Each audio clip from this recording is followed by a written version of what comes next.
강원도 고성과 속초 등 5개 지역에 특별 재난 지역이 선포됐습니다. 한국교회 봉사단 등은 구호팀을 긴급 파견해 이재민들을 돕고 있습니다. 대한민국 임시정부 수립 100주년을 기념해 국내외 다양한 기념 행사가 열리고 있습니다. 러시아 연해주에서도 안중근 의사의 거사를 도운 최재형 선생 등 고려인 독립운동가들의 삶이 재조명되고 있습니다. 3.1운동을 기점으로 국내외 세워진 임시정부는 조직적인 국가 차원의 독립운동으로 나타났습니다. 서울에 세워진 한성정부 또한 독립운동가들을 자극시키는 촉매제가 됐습니다. 여러분 안녕하십니까? C채널 매거진 굿데이 첫 소식입니다. 네, 강원도 속초와 고성 등에서 발생한 대규모 화재로 국가 재난 사태가 선포됐습니다. 교회와 성도들의 집, 일터가 불타는 등 피해도 잇따랐습니다. 김효정 기자가 보도합니다. 지난 4일 오후 강원도 고성군에서 발생한 산불과 강릉, 동해의 대규모 산불. 이번 산불로 1명이 숨지고 10여 명이 크게 다쳤습니다. 강풍을 타고 번진 산불은 500만 제곱미터의 산림을 태웠습니다. 식목일 전후였습니다. 전국에서 소방차 872대와 미군 헬기 등 헬기 50여 대가 투입됐습니다. 단일 화재로는 사상 최대 규모입니다. 광주광역시에서 이렇게 강원도 속초까지 6시간을 차를 타고 7시간 차를 타고 여기까지 멀리 왔습니다. 속초 시민의 이 어려운 점을 우리 깨닫고 와서 현장을 보니까 상당히 많은 피해, 엄청난 면적의 피해가 발생하고 있습니다. 건물도 마찬가지로 상당히 많은 건물들이 피해를 입고 있고요. 불길은 거의 잡혔지만 화마가 휩쓸고 지나간 자리는 전쟁터였습니다. 잿빛으로 변해버린 건물들. 곳곳에서 여전히 연기가 피어오르고 탄내가 진동합니다. 교회 건물도 예외는 아니었습니다. 속초 농아인교회는 형체를 알아볼 수 없을 정도로 폐허로 변했습니다. 기도와 찬양으로 하나님께 영광을 돌리던 예배의 현장. 모든 것이 회색빛으로 타버렸고 안전을 위협하는 흉물스러운 철골만이 곳곳에 튀어나와 있습니다.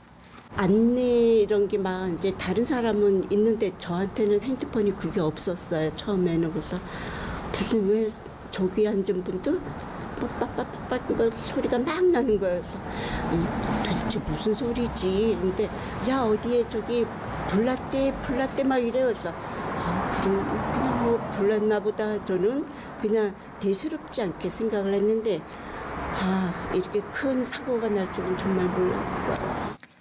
영동 극동방송 역시 피해가 컸습니다. 직원들이 모두 퇴근한 뒤여서 인명피해는 없었지만 방송 장비가 대부분 불타 방송이 중단되고 있습니다. 1, 2층은 전부 다 전소된 상황이고요. 3층과 4층이 저희 방송 시설이 있는데 지금 방송 시설에도 상당히 시스템에 모든 분진들이 다 들어가서 상당히 지금 좋지 않은 그런 상황입니다. 영동 극동방송을 위해서 기도해 주시고 또 우리 풍력당의 많은 동포들에게 계속해서 복음 전할 수 있도록 많이 함께해 주시면 고맙겠습니다. 또 고성 인흥교회 등은 사택이 모두 탔고 속초중앙교회와 갈릴리교회 등의 적지 않은 성도들의 집과 농지, 일터도 불탔습니다. 정부는 강원도 동해안 일대 산불을 재난사태로 선포하고 인력과 장비를 총동원해 재난수습에 힘쓰고 있습니다.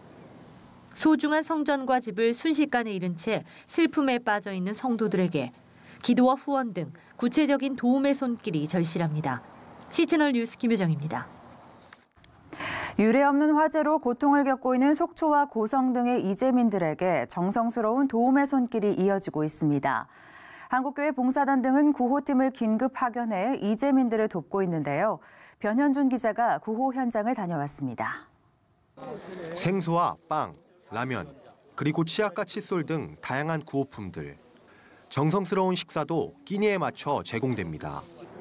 최악의 화마로 큰 피해를 입은 속초와 고성 이재민들을 위한 대피소 현장입니다. 51가정 137명의 이재민들이 머물고 있는 강원도 고성의 천진초등학교 대피소. 봄은 왔지만 아직도 꽃샘추위가 이어지는 4월, 체육관 바닥에서 잠을 청해야 하는 이재민들의 마음은 춥고 무겁습니다. 그 집이 아주 전혀 누가더라 아주 그냥 못시게 물난져서 지금 아주 폐괴가 되다시피 했습니다. 글쎄 누가더라 뭐 멍멍해서 뭐 어떻게 뭐라고 뭐 얘기할 수도 없고 기분이 뭐 말도 못하죠. 뭐 아주 얘기지. 뭐 그거 뭐 어디다가 표현하겠습니까? 아주 얘기지. 이재민의 마음을 위로하기 위한 사랑의 손길이 이어지고 있습니다. 기독교계와 구호단체가 서둘러 피해 현장에 나와 주님의 사랑으로 이재민들을 돕고 있습니다. 대한예수교장로회 통합교단과 한국교회연합, 한국교회 봉사단 등은 사태가 완전히 수습될 때까지 구호의 손길을 이어갈 것이라고 밝혔습니다. 고성 속초 지역이 국가적 재난을 당하고 있는데 저희가 한국교회의 힘을 모아서 지역에 있는 교회들과 협력해서 이 지역 이재민들 또 피해받은 교회들 돕도록 또 모금하고 또 지원 활동을 앞으로 펼쳐나갈 계획입니다. 가능한 빨리 와서 우리가 현장을 보고 또 교단이 신속하게 대처를 해서 지원할 것이 무엇이 있는지를 파악을 하는 것이 굉장히 중요합니다. 지원을 어떻게 할 것인가 한번 협의를 거쳐서 지원할 수 있는 방법을 찾도록 그렇게 하겠습니다. 집을 잃고 어렵긴 하시지만은 여러분은 외롭지 않습니다. 많은 분들이 와서 위로하는 걸 보니까 역시 대한민국은 한국도 정이 있고 사랑이 있는 나라다 그렇게 생각이 듭니다.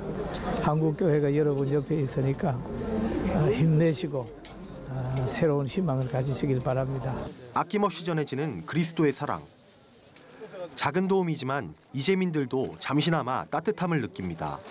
봉사들이 와가지고 밥 해주지, 뭐든지 시간 조금만 뭐 해주지, 얼마나 감사한 거예요. 우리 대한민국이 너무 진짜 행복하다 그랬어 내가. 이게 그래도 인정들이 많잖아요. 이게 인정이 많이 이렇게 오지.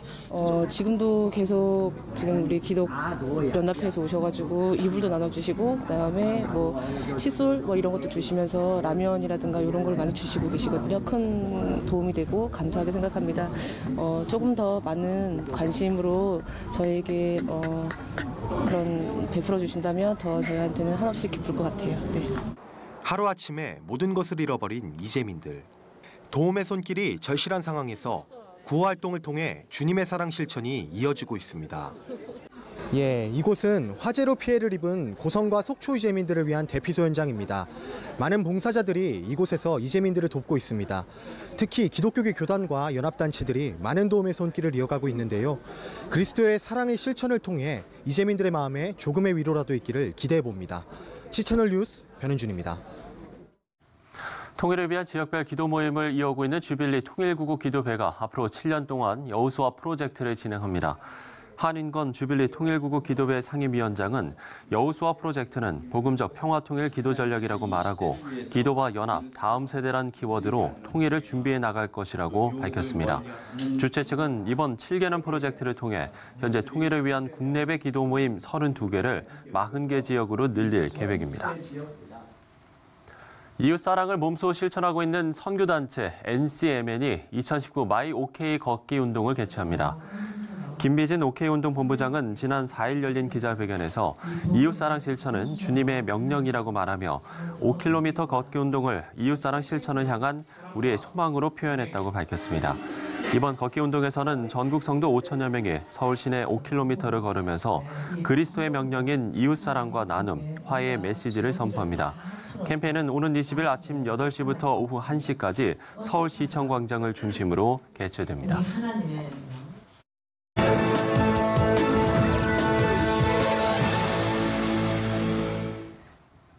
빼앗긴 나라를 되찾기 위해 100년 전 우리 민족은 세계 곳곳에 독립운동 거점을 마련했습니다.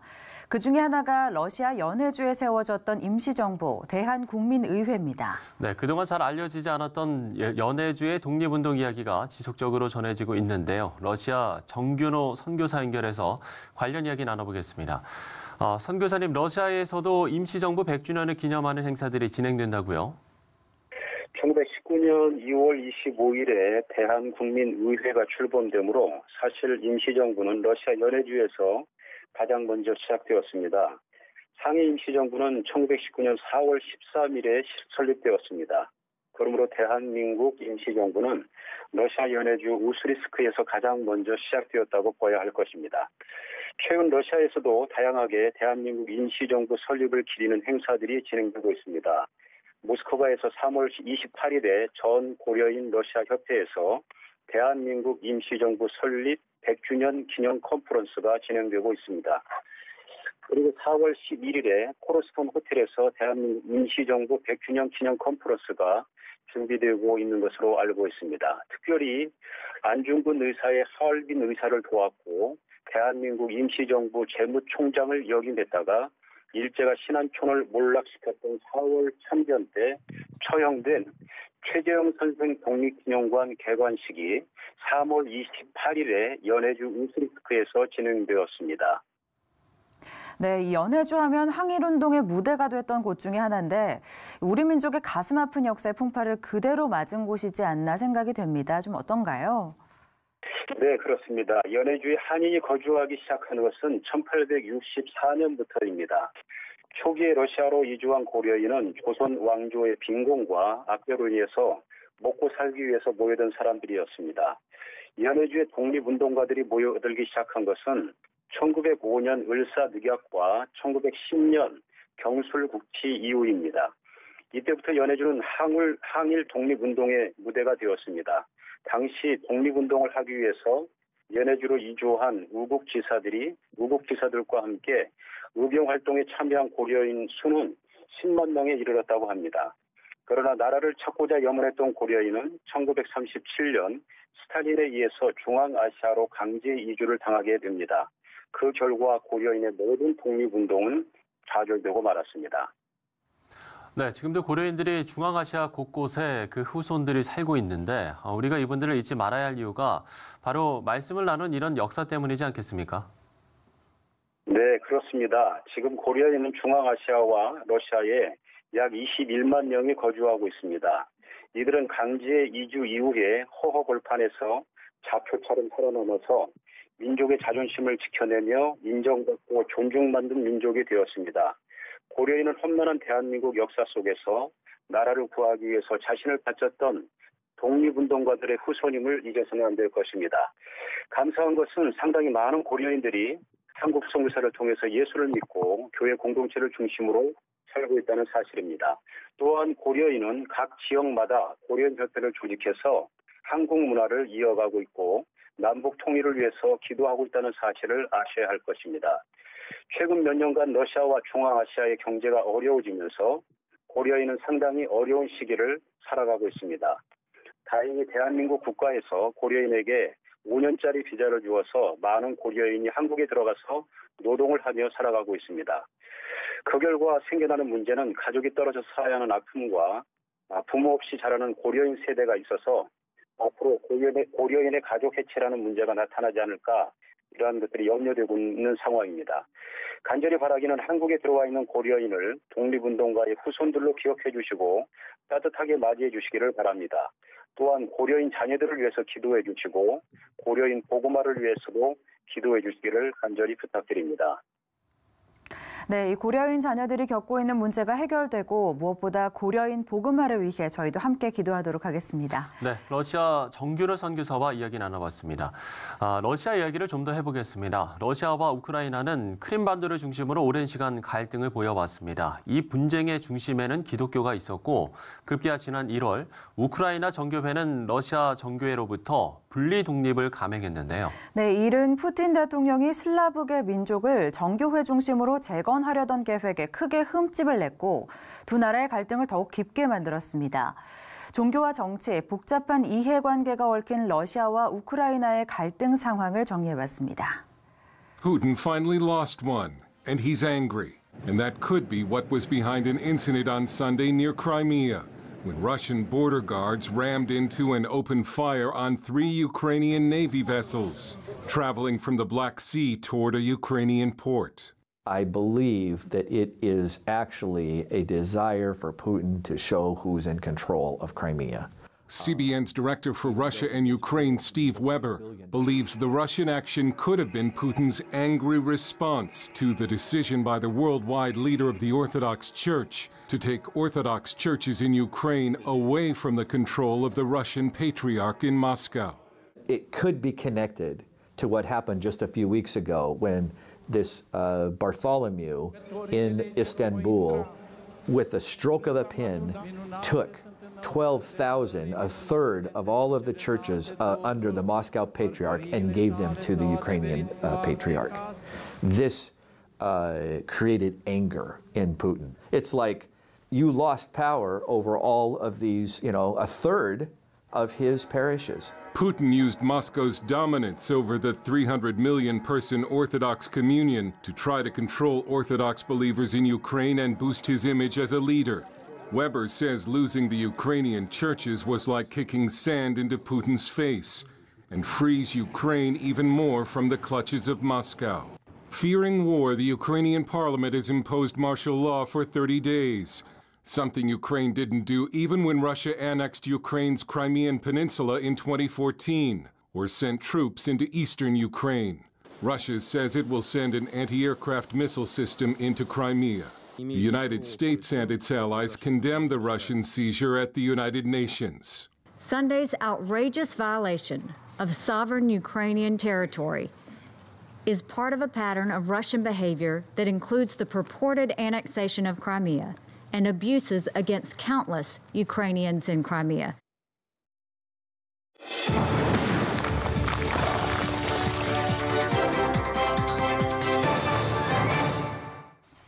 네, 유엔 산하 세계 식량 계획 사무총장이 북한의 식량 지원이 시급하다는 목소리를 냈습니다. 정치보다 어린이가 먼저라는 생각으로 대북제재 서방 국가들을 향해 북한의 식량 지원을 호소했는데요. 네, 한 주간의 북한 관련 소식 알아보겠습니다. 숭실대학교 하충엽 교수 모셨습니다. 네, 교수님 안녕하십니까? 안녕하세요. 예. 자, 앞서 말씀드린 대로 세계 식량 계획이 북한의 식량을 지원해야 한다고 이렇게 밝힌 건 북한의 식량 문제가 여전히 어렵다 이렇게 봐야 되겠습니까? 북한은 늘 1년에 한 500만 톤의 식량이 필요한 국가이죠. 예. 우리 비슬리 WFP 사무총장께서 한 금년도에는 140만 톤의 식량 부족을 발표를 했는데요. 예. 서훈 국정원장이 지난달 말에 국회 정보운영위원회에 참석해서 식량이 부족한 건 사실이지만 아직 아사자들이 발생되는 상황은 아닌 것으로 보고를 했습니다. 네. 이제 그럼에도 불구하고 염려하는 것은 이제 어린아이들이 장마당에서 식량을 공급을 받아서 섭취하더라도 그 어린아이들이 충분한 영양 섭취가 안 될 경우 그들이 받는 고통이 있고 그것은 또 우리 민족이 앞으로 책임져야 할 그러한 문제이기 때문에 저희들에게서는 큰 문제가 아닐 수가 없습니다. 지난주에 비슬리 그 사무총장이 러시아에서 한 밀 5만 톤을 지원하기 시작을 했다라는 보도를 했고요. 네. 또 우리가 한국 교회의 교인으로서 이때 기도해야 될 것은 하루속히 정말 음식 쓰레기를 치우는 비용만 1년에 수천억을 쓰는 우리 대한민국 식량이 북한으로 흘러갈 수 있도록 우리 동포들에게 흘러갈 수 있도록 그러한 환경, 비핵화와 여러 환경이 만들어지도록 그래서 우리가 함께 이러한 배고픔이 없는 7,500만이 될 수 있도록 우리 한국교회의 교인들이 이러한 뉴스를 볼 때마다 좀 간절히 기도했으면 좋겠습니다. 네, 사실 이 문제도 참 시급한 문제인데 더욱더 안타까운 것은 북미 관계 해법이 이렇다하게 나오지 않고 있다는 점이 참 우려가 되는 것 같습니다. 우리 정부에서는 북한이 동창리 미사일 발사장을 복구한 건 결국에는 핵 협상을 위한 지렛대다 이런 해석을 내놨어요. 네, 동창리 복구 지난주에 국회 정보위원회에 출석한 이제 한미연합사령부나 또 국가정보원도 2월 28일 하노이 회담 전에 동창리를 복구하기 시작을 했고 또 하노이 회담이 결실 없이 끝났을 이후에도 동창리 복구가 이제 계속 진행되고 있다. 이러한 것을 이제 보고를 했죠. 네. 그래서 북한이 이러한 협상력을 높이는 그러한 행동을 그러한 방식으로 표현하는 것에 대해서 좀 우려를 염려하는 이유는 아직 미 전략 자산이 지금 배치된 상태에서 보류가 되고 있지 않습니까? 그래서 이러한 것들의 큰 평화의 판이 자칫 우발적으로 깨질 수 있다라는 위험 요소가 나올 수 있기 때문에 계속해서 좀 주지해야 될 필요가 있고 또 전쟁이 없는 피 흘림 없는 복음 통일을 원하는 우리 한국 교회 모든 성도들이 자칫 북한이 잘못 행동해서 우발적 돌발 일들이 벌어지지 않도록 우리가 더 깨어서 기도해야 될 것 같습니다. 예. 그런가 하면 미국은 지금 뭐 연일 대화를 강조하고 있습니다만 북한에서는 이와 관련해서는 어떠한 지금 반응도 보이지 않고 있는 상황이잖아요. 이 부분은 교수님께서 어떻게 보세요? 북한의 정권 수립 이후 정말 북한 체제, 수령 중심의 체제의 그 역사 경험 속에 처음 하노이 회담에서 존엄이 들어가서도 실패할 수 있구나. 이것의 의미는 많은 북한의 엘리트와 또 돈줄을 비롯한 기득권들이 외국의 자본과 기술이 들어올 수 있는 기대를 갖고 있었는데 사실 이 충격이 또 그 실망감이 또 당황함이 북한 내부에서는 이게 처음 겪는 일이거든요. 존엄이 나서서 안 되는 일. 아마 북한 내부적으로는 추스리는 시간이 필요할 것이라고 생각을 합니다. 또한 계속 최선희 또 외무부 부상을 통해서도 평양회담이나 기자회견이나 이런 걸 통해서 남한 정부도 압박을 했고 또 미국에도 최고 지도부가 생각을 달리할 수 있다 위협을 했잖아요. 그러니까 이러한 것을 통해서 미국의 반응도 또 한국의 역할도 기대를 하면서 좀 지켜보는 시간이 필요했을 것이라 생각합니다. 그러나 이제 4월 11일 날 최고인민회의가 있고 4월 15일 날 태양절이 있기 때문에 그 전에 이제 북한에서도 어떠한 목소리가 나올 수도 있는 가능성이 있다고 봅니다. 그런가 하면 이번 주에 한미 정상회담이 또 진행이 되는데요. 공교롭게 이날은 또 북한은 또 김정은 위원장 체제 2기를 시작하게 됩니다. 이번 회담에 좀 돌파구가 생길 거라고 보시나요? 네, 지난주에 우리 청와대 안보실 제2차장이 미국에 3월 말에 가서 파트너와 협상을 하고 돌아와서 지난주에 이 기자들에게 협상이 아주 잘 될 것 같다. 이렇게 긍정적인 발언을 했습니다. 또 미국 제야 언론 오피니언 리더들이 트럼프와 존 볼튼의 해법식과 좀 다른 점진적 해법의 현실성을 물론 비핵화라는 동일한 목적을 두되 이런 조금 유연성 있는 오피니언 리더들의 목소리가 나오기 시작을 하고 있습니다. 이런 것들이 이제 한미 정상회담 4월 11일 긍정적 요인으로 비춰져서 제3차 북미 정상회담의 실마리가 도출될 수 있는 그런 모멘텀이 될 수 있으리라 이렇게 기대도 가져볼 수가 있겠습니다. 예. 모쪼록 뭐 한미 정상회담에서 좀 주목할 만한, 좀 괄목할 만한 성과가 나왔으면 하는 바람인데 국제 원자력 기구가 북한과의 비핵화 협상이 타결되면 수준내로 북한의 사찰단을 파견할 준비가 되어 있다 이런 이야기를 했지만 현재 분위기 상으로는 과연 이런 지금 사찰을 받을 이런 움직임이 있을까? 이런 단계까지 갈 수 있을까? 이 부분에 대해서는 좀 미지수지 않습니까? 예, 모두가 다 현재로서는 미지수지만 그러나 국제 핵 확산 금지 조약 NPT 이제 15개 이사들이 모여서 유키아 사무총장이 그러한 결의를 다시 한번 재확인한 거거든요. 이 상황이 IAEA가 들어가서 검증을 할 준비가 우리는 완전히 돼 있다. 이러한 것을 준비하고 있다라고 발표한 것은 그것은 국제사회로 하여금 좋은 또 발표고 또 좋은 이사들의 모임에 소리를 저희가 들었다고 생각합니다. 어떻게 보면 또 북한에게 우리는 이렇게 준비가 되어 있으니 비핵화를 좀 촉구한다. 이렇게 좀 볼 수도 있겠네요. 압력으로 작용을 될 수 있으리라고 생각합니다. 네, 좋습니다. 그런가 하면 북한의 변호사들이 중국에서 투자 유치를 벌이고 있다는 보도가 또 눈에 띄더라고요. 북한이 좀 제재를 위반하지 않는 선에서 좀 다각적인 활로를 모색하는 모습이라고 볼 수 있을까요? 네, 아주 이색적인 내용이었죠. 북한의 로펌 회사 캘코라고 하는 이제 조선 대외 경제 유치 법률 자문 사무소인데요. 우리 소종찬 소장이 북경 상하이 주요 도시 13일까지 이제 외국 투자를 북한에 할 경우에 자산과 이익을 보장해 주겠다. 이러한 내용을 얘기를 했죠. 물론 북한은 경제개발특구 5개가 있지 않습니까? 황금평, 신의주, 나선, 금강산, 개성인데요. 네. 또 19개 경제개발구가 있습니다.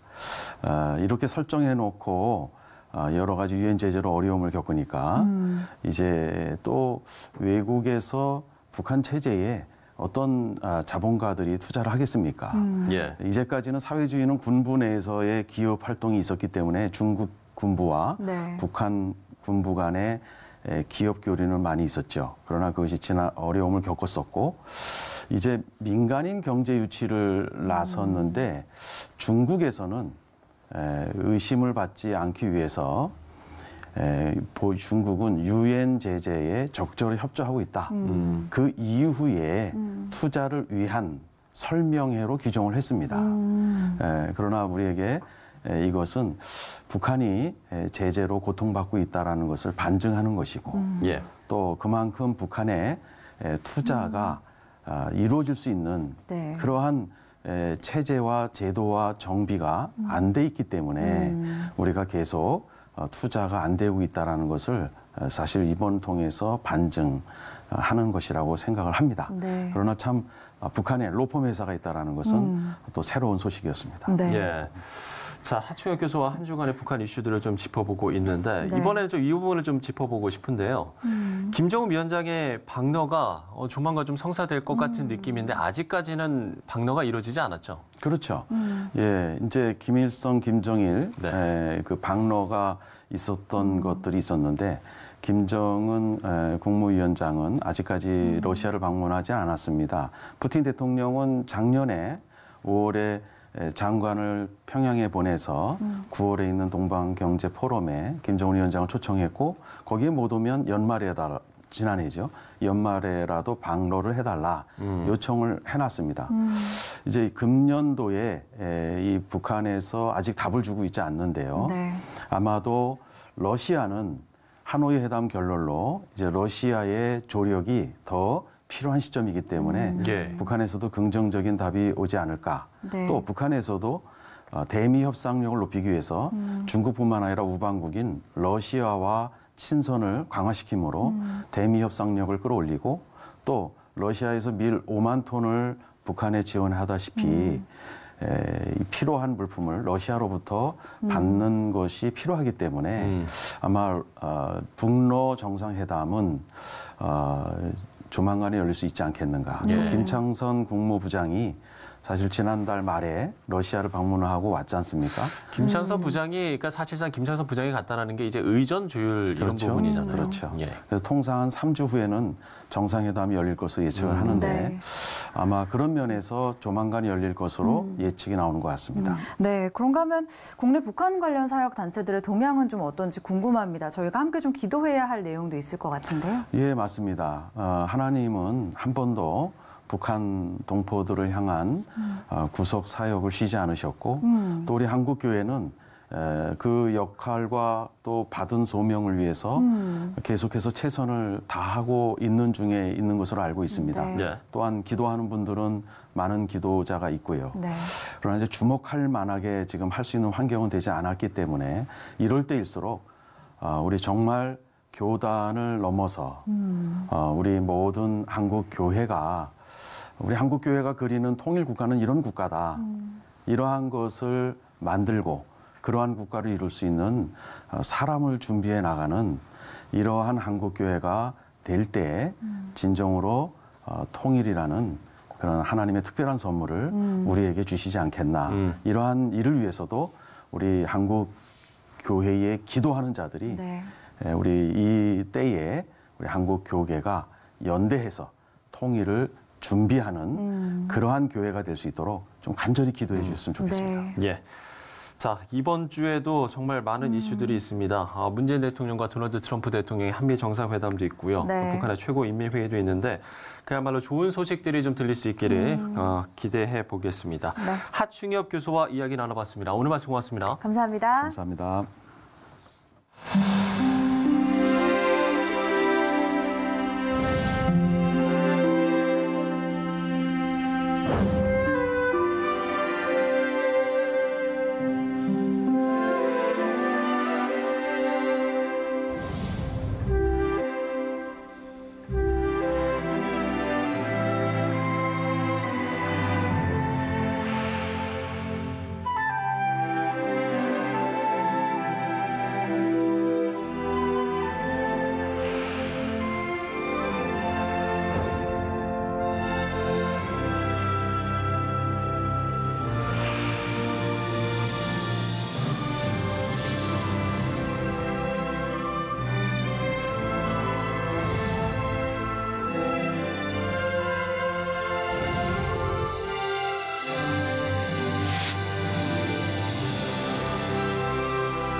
네, 연속 기획으로 만나봅니다. 대한민국 임시정부 수립 100주년 그 역사 속으로 오늘은 월남 이상재 선생의 발자취를 따라가 보려고 합니다. 네, 월남 시민문화연구소 연구소장이자 서울 YMCA 이사이신 김명구 목사 스튜디오에 모셨습니다. 목사님 안녕하십니까? 네. 네. 자, 먼저 이 월남 이상재 선생, 뭐 많은 분들이 좀 들어보셨긴 하겠습니다만 네. 어떤 분인지 또 한번 자세히 소개를 해주시죠. 그 한국의 처음 대통령이 이승만 대통령, 그리고 또 두 번째 대통령이었던 그 윤모선 대통령이 그 자기들의 스승이라고 얘기를 했어요. 네. 이분들뿐만이 아니라 제1공화국과 제2공화국을 주도했던 그 많은 분들이 이분 그 월남 선생을 향해서 그 우리들의 스승이었다. 또 우리들의 스승이었을 뿐만이 아니라 우리 결의의 스승이다라고 그 얘기를 했고요. 특별하게 그 제1공화국이 그 지향했던 게 기독교 국가 건설이었는데 그 기독교 국가 건설의 정체, 이념, 이상, 목표, 그 근간을 제공한 분이 월남 이상재 선생이었다 해도 네. 뭐 거의 그 틀린 말이 아닙니다. 그 아주 유능한 외교관이었고요. 또 유능한 개화 관료였고 그 갑오경장 때 한국이 이 근대 교육을 그 제도를 도입하는데 그 실무를 했던 분이 월남 이상재 선생이시고요. 교회사 쪽으로 이야기를 하면 그 서울 YMCA, 그 YMCA 한국인 최초의 총무셨고, 그리고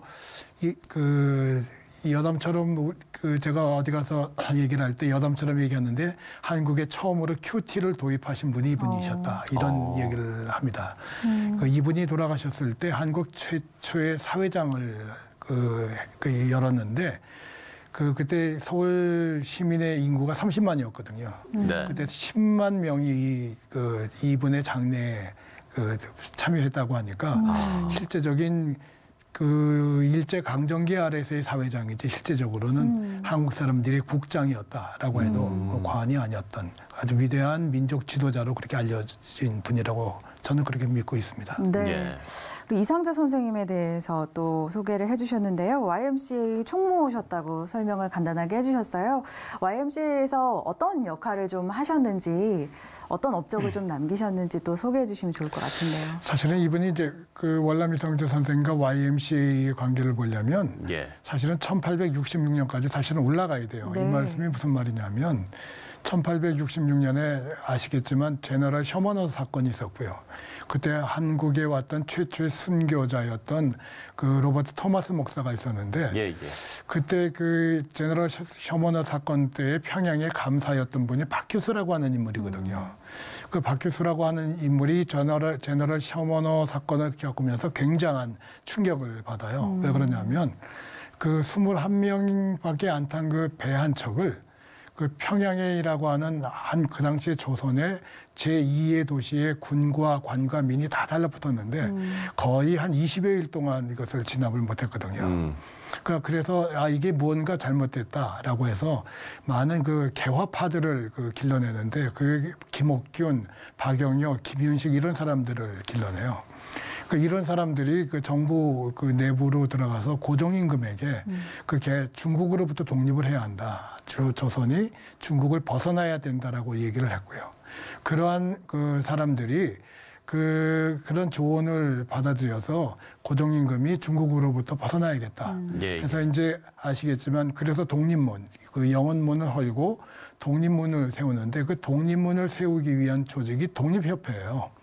그 월남 이상재 선생이 이 독립협회의 주도자 중에 한 분이신데 이분이 그 당시에 독립협회에는 미국을 지향했던 개혁파들이 있었고 일본의 방식을 지향해야 한다라고 하는 개혁파들이 있었는데 이 두 그룹이 공통적으로 얘기하는 것이 무엇이냐면 중국으로부터 독립을 조선이 독립을 해야 된다라고 하는 주장과 함께 절대 왕정이 잘못됐다라고 하는 시각을 갖고 있었어요. 일단 중국으로부터 독립되어야 한다라고 하는 의식을 백성들에게 전해야 하니까 관민 공동회라고 하는 것을 종로에 여는데 이것이 확정되니까 관이 빠지고 민간 주도의 그 만민 공동회라고 하는 것이 열리는데 이때 사회자가 월남 이상재 선생이에요. 근데 이게 그 당시에 조선 정부 입장에서 보면 한국 그 정부 입장에서 보면 이게 역모로 될 수 있다라고 하는 위험이 있었고요.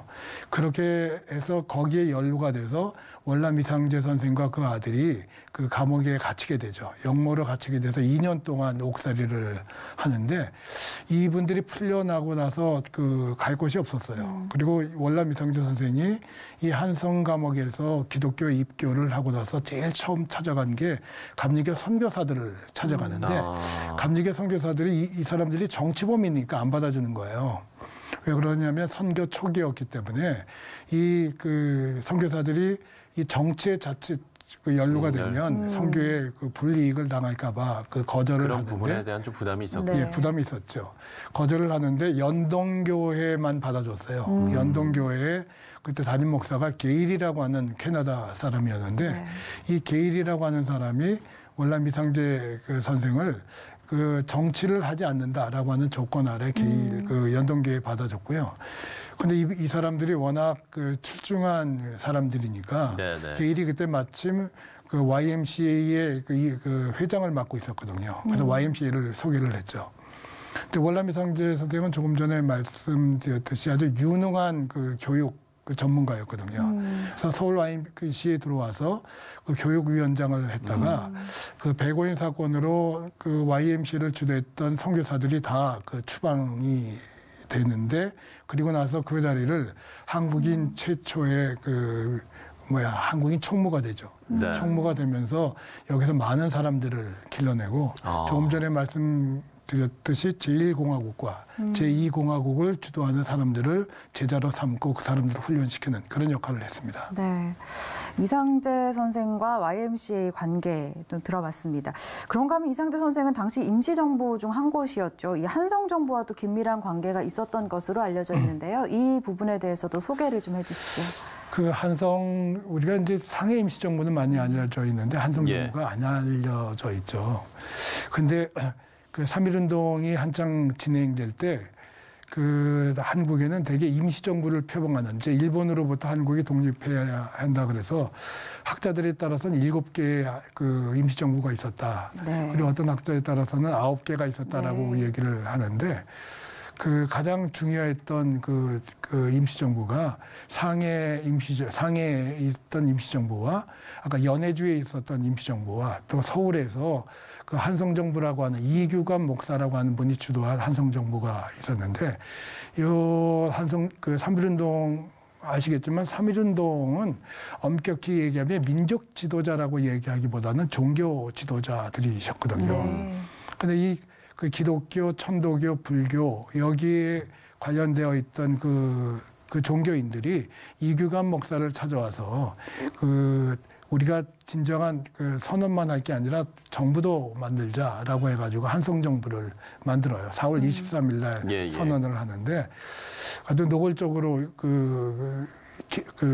선언을 하죠. 뭐 어떤 걸 선언하냐면 대한민국은 민주공화국이다라고 하는 것을 선포하면서 그 일본으로부터 세금 내지 말자. 그리고 일본으로부터 그 내려진 명령을 거부하자. 근데 이것을 그냥 한국 사람들끼리만 한 것이 아니라 이 사람들이 선언했을 때 UP통신이 와요. 그 미국에 있었던 UP통신이 와서 그 자리에 그것을 다 취재를 해서 미국으로 알리게 되는데 그 상해 임시정부가 1919년 4월 11일 날 시작되는데 이 상해 임시정부는 처음에 대종교인 신규식이라고 하는 사람이 주도를 해요. 근데 이것만 가지고 안 되니까 미국에 있는 도산 안창호 선생을 가담을 시키는데 도산 안창호 선생이 5월 달에 그 상해 임시정부 오니까 이 상해에 있는 사람들만 가지고는 힘이 너무 약하니까 연해주에 있는 그 임시정부와 그 서울에 있는 한성정부를 들어오도록 그렇게 강력하게 요청을 하죠. 요 세 그룹이 모여서 사실은 9월 달에 그 우리가 알고 있는 진정한 의미의 상해 임시정부가 시작을 되는데 그 한성정부가 어떤 의미를 갖고 있냐면 조금 전에 말씀드린 대로 UP통신의 기자들을 모아놓고 그 정부를 선포했으니까 그 상당한 권위가 있었지만 또 하나는 이 이규갑이라고 하는 사람이 한성사범학교 출신이거든요. 예. 한성사범학교 다닐 때 그 한성사범학교를 만든 인물이 월남 이상재 선생이에요. 네.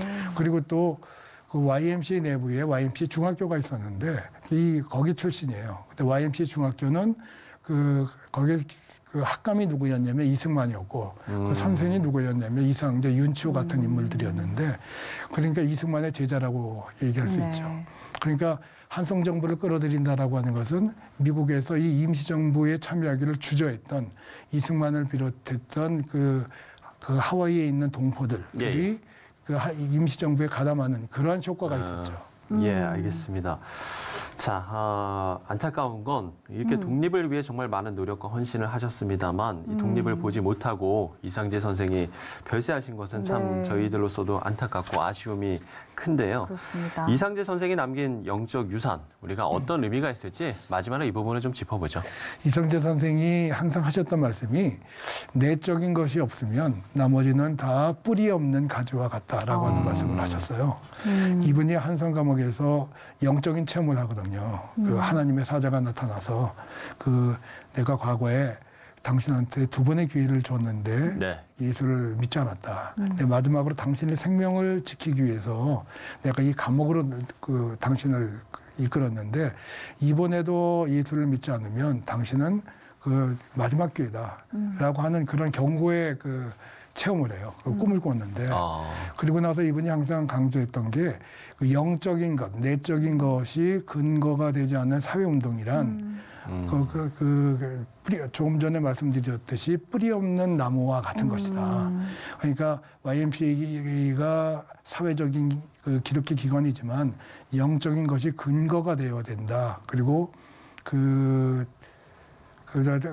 독립의 운동도 이 영적인 것이 바탕이 되어야 한다를 강조했죠.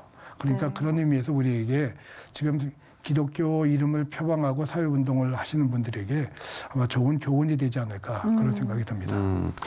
모든 일에 영적인 것이 근거가 되어야 한다. 네, 저희에게 그 부분을 좀 그 정신을 이어가야겠다는 생각을 다시 한번 들게 하는 그런 이야기였던 것 같습니다. 김명구 목사 이야기 나눠봤습니다. 오늘 말씀 고맙습니다. 감사합니다.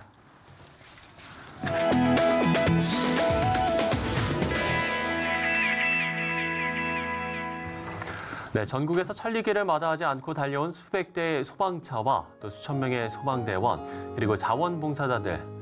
네, 이번 강원도 산불에 국민들은 어김없이 하나가 됐습니다.